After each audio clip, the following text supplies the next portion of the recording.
Hey everybody, Invisiblekatana here doing my review for the Mandalorian series premiere, just titled Chapter 1 for the first episode.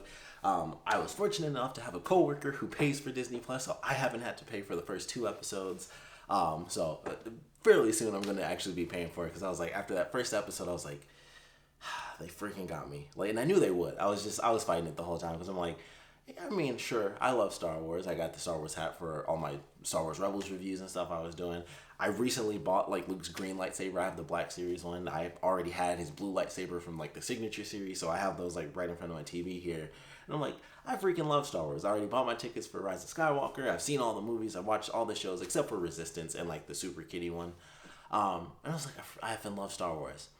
And I saw this first episode, and I was like, I have to buy it. I have no choice. I'm going to push it straight up into the end. I will not pay until we have a Friday off of work or something crazy. And I'm like, I just got to see the episode that Friday. But until then, I'll just be, skipping work for 30 minutes or so. The episodes aren't as long as I had hoped, especially for episode 2. If you just watching it, it's not a spoiler, but the episode's legitimately only 32 episodes long for episode 2. And this one wasn't even a full hour. I think it was 48 minutes or maybe even 42 minutes.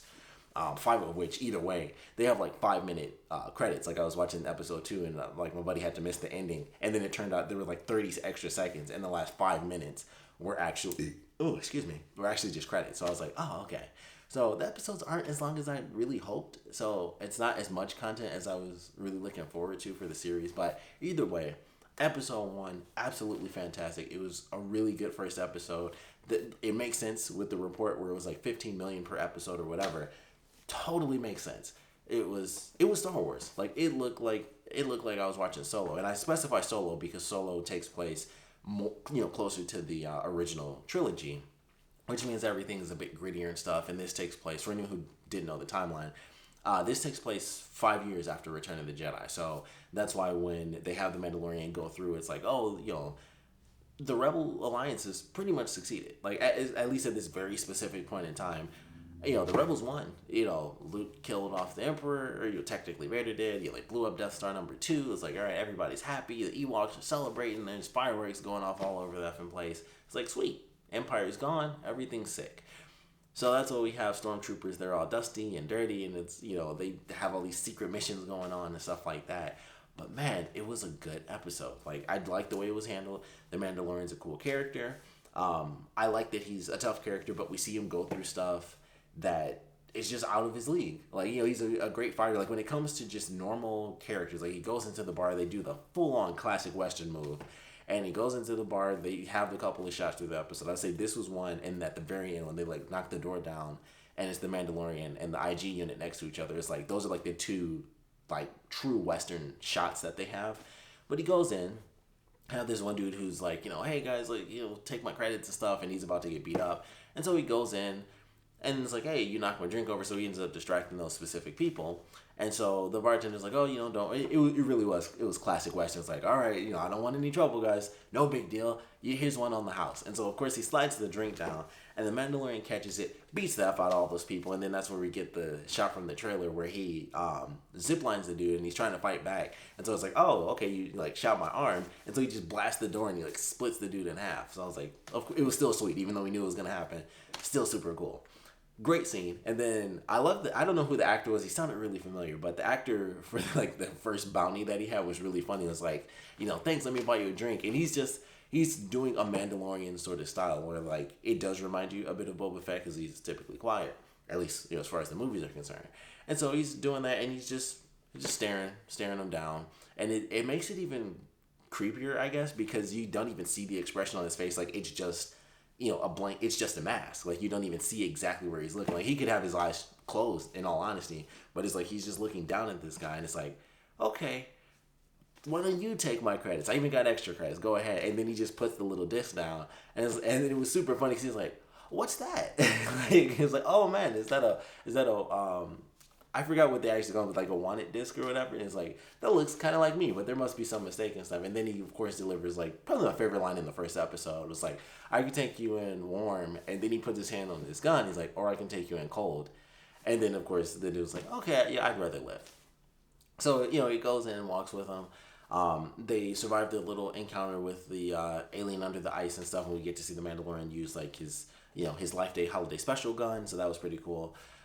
They referenced Life Day, so they put a couple of references in there for like the whole Christmas special thing. I was like, oh, that's funny because of course he uses like the big cattle prod is what he uses, which is what Boba Fett had in the Life Day special that they did. So I was like, okay, that's cool. They're bringing that back and making it cool.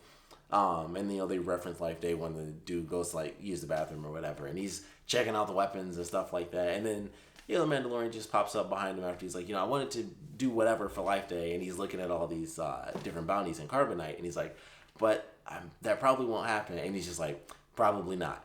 And it was just like, boom. It was like, you shouldn't have been snooping. You should have just sat down and shut up. And then he just pushed him in, and boom, he turned him into carbonite, and it was super cool. It's like, all right, that's pretty sick. So that was awesome. And then they show him with like the 4 different bounties all in carbonite. Gets his money. We see Carl Weathers. I don't think they actually do. They probably do say his name, but he's just gonna be Carl Weathers. So it's like, all right, there's this secret bounty going on. So of course he goes. He meets Werner Herzog or whatever. I don't remember the guy's actual name, but meets with him. They have the cool moment where he's like, he flips out because the one dude comes out and he's like, whoa, what the F is happening? And he pulls out his other gun and he's like, I'm about to kill everybody here. So then it's like, relax. We have a very special thing. We can't give, there's no disc. We just have like a locator pretty much. So here's that. And here's like your payment up front. And it was actual like Mandalorian metal. Forgot what they actually called it because some stuff I know, so like I'm deep in the lore, but mostly through the shows and not really like comics, so I don't remember a lot of the very specific details. But I know, Mandalorian's armor is like the biggest thing ever, and that's actual, that was like the actual armor. That was kind of the point, because they even ask him that in the beginning when he's in the bar. It's like, oh, is that like the actual armor? And he like scratches it because that armor doesn't scratch. It's basically like the vibranium of like from the Marvel universe. Like that's what that specific armor is. So he goes to an actual Mandalorian blacksmith, which I thought was probably like one of the coolest parts of the episode as well, because I was like, oh, he's just gonna be, the Mandalorians are so spread apart. Like they don't really have that unity that a lot of other species have, whereas like, oh, like there's this thing. I mean, admittedly, the whole point of the Mandalorians is that they're like war-based people, and they even fight themselves. Like if you watch Rebels and stuff like that, you know what it's like, because I won't spoil. I would say get into it. I'm sure you can find a YouTube supercut for everything that's just Mandalorian from Clone Wars and Rebels. It is the best stuff. Like honestly, the Mandalorians, that's why I was so excited. I was like, the Mandalorians are my favorite thing in Star Wars. I like the Mandalorians more than Jedi. So they even have like the sweetest lightsaber.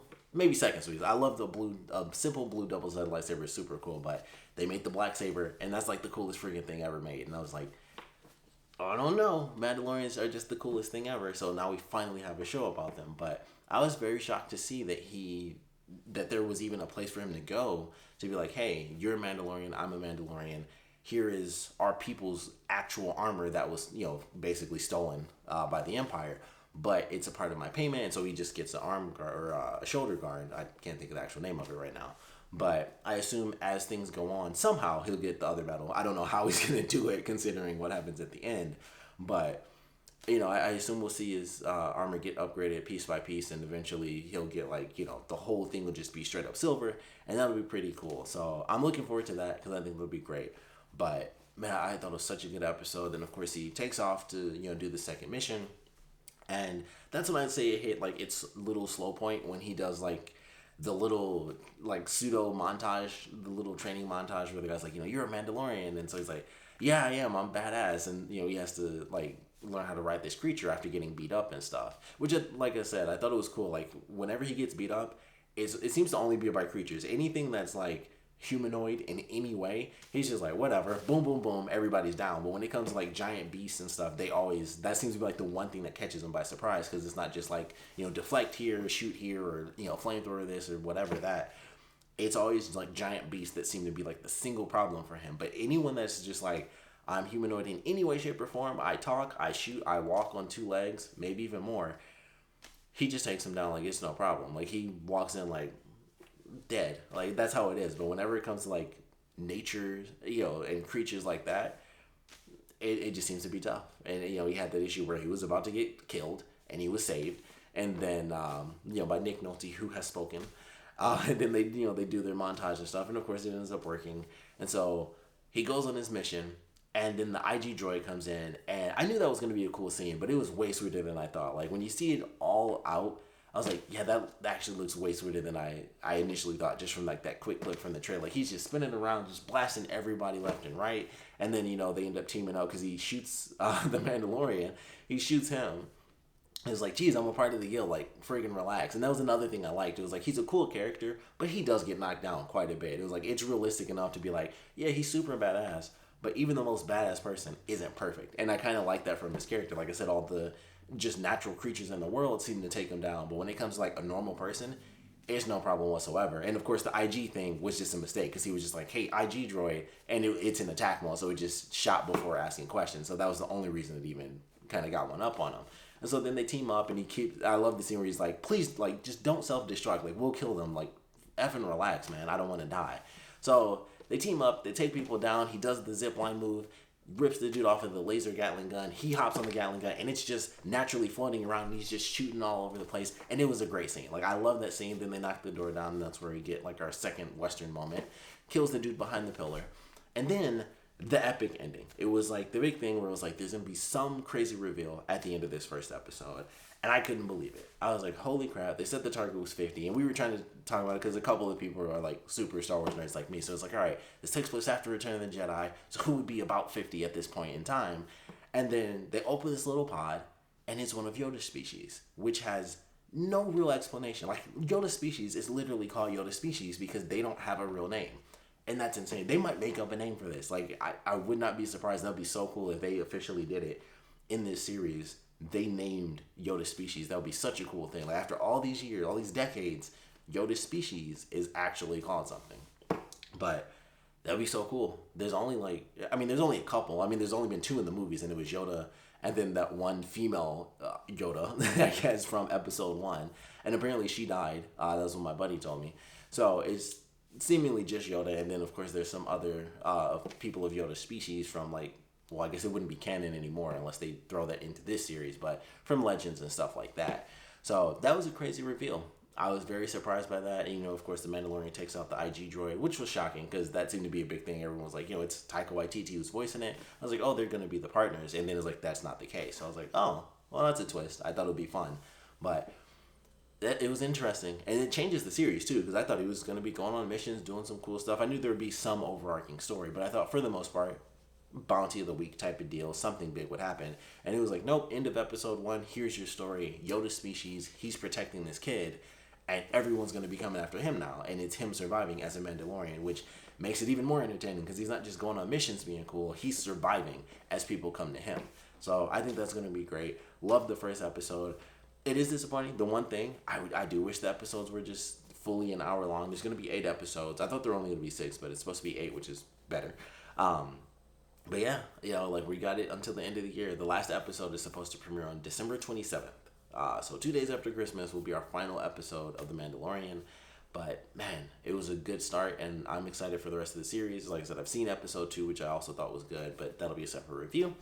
But yeah, I'm enjoying the series. It hooked me. I was like, dang, I have no choice. As soon as, I can't just mooch off of my coworker, I gotta buy Disney Plus. Until then, I'll wait. But I'll buy Disney Plus. Plus, it comes with Hulu, which I'm already paying for. So I was like, all right, it's like that. And this is like the one time I ever wished I watched sports because it comes, for anyone who doesn't know, if you get Disney Plus, you get Hulu as well as ESPN, and it's $13.99 a month or something like that. So for anyone who didn't already know that, that's, what comes with it. If I knew that, I probably would have bought that crazy special they had that was like 3 years for $200 or something like that, because it came down to like $4 a month or something insane. If I knew back then that it actually came with Hulu, I would have done that, because I'd be like, oh, well, that's an easy thing to do, and I'll just charge it on like a credit card or something, and I'll just pay it off, because that would have actually been worth it, because in the long run that would have saved a buttload of money. And I wish I knew that. I really wish I knew that when they were doing that offer, and I was going to do it anyway, and I just ended up missing it, unfortunately. I was like, dang, that sucks. But now I look Superman, I'm like, dang, I really wish I knew that ahead of time. I didn't know. I thought it was just Disney Plus. It already had like 8 trillion things, sort of. I found out today that a lot of stuff isn't on there. Even some of the movies that are listed, it's like, oh, this won't be here till like next year. I think it was like Thor Ragnarok won't be on there until like 2021 because of their deals they have with Netflix. And I was like, well, that's stupid to even have that listed. Like, why bother with that? That was so weird to me because we happened to pick the right movies that didn't have that because we were going through the list. But apparently that's the thing. Like, some movies are listed and then it's like, yeah, this won't be here till next year or for another 2 years. Crazy stuff like that. I mean, it's still on Netflix, of course, but it's like, why even list it? That doesn't even make any sense to put that on there. That makes your service seem worse. It's just like, oh, okay, well, it's not on there. It's less of a disappointment when you just don't see it because it's like, oh, okay, trade deal. And then it's worse to actually see it and be like, oh, let's watch this. Oh, we have to have the other service, which most people probably already have Netflix and they might start canceling it. But either way, that's besides the point of this review. That's a whole other topic. But really enjoyed episode 1. Super excited for the rest of this series. Of course, we'd love to know what you guys thought about this first episode. So please put your comments down in the comment section below. Let me know your favorite parts, your least favorite parts. And of course, what are your theories, thoughts, hopes, dreams, goals in life as far as what the Mandalorian is going to give us? What are they going to explain? What's going to happen by the end? I mean, I imagine that we won't get like a crazy time skip. That would be super cool and very interesting. But I don't think they're going to be like, let's cram this into, the rest of the Star Wars universe. It's going to be its own thing. It could come up in something later. It's possible that this Yoda species, if they do a flash forward at the end of the series, it could potentially go into that. I don't know if they plan on doing multiple seasons of The Mandalorian. I would assume they would, to have their own complete story, because once it's in between two things, especially considering it's like a 30-year gap between the original trilogy and the current trilogy, you could have your own trilogy within that gap. They could have all these characters live and die within its series, and it has nothing to do with what's going on in the overall saga. Now, of course, it could, because you have one of Yoda's species. They tend to be powerful in the Force, but that's, of course, only really based on Yoda. So you never really know, but they do live for a super long time. Like, Yoda's like 800 in episode 1. So this kid, obviously being 50 years old and it's still like in its infant stage, is still a baby. They could easily be like, all right, this is the same species, this is the same one that pops up, 30, 40 years later in in like Rise of Skywalker or something. So they could do that. I would assume they wouldn't, especially considering the final episode comes out on December 27th. So they would have to do a time skip before the movie comes out, which is like the first or second week of December or something like that. And then you still have like 3 episodes of the show after the movie comes out. So I highly doubt that'll happen. I think it's going to be totally contained, which I prefer personally. But we'll just have to wait and see. I personally just think it'll be contained. But like I said, would love to know what you guys thought about this premiere, your theories on it, hopes, and all that stuff. What you guys want to see, what you don't want to see as well from this season. So please put your comments down in the comment section below. And of course, thanks for watching.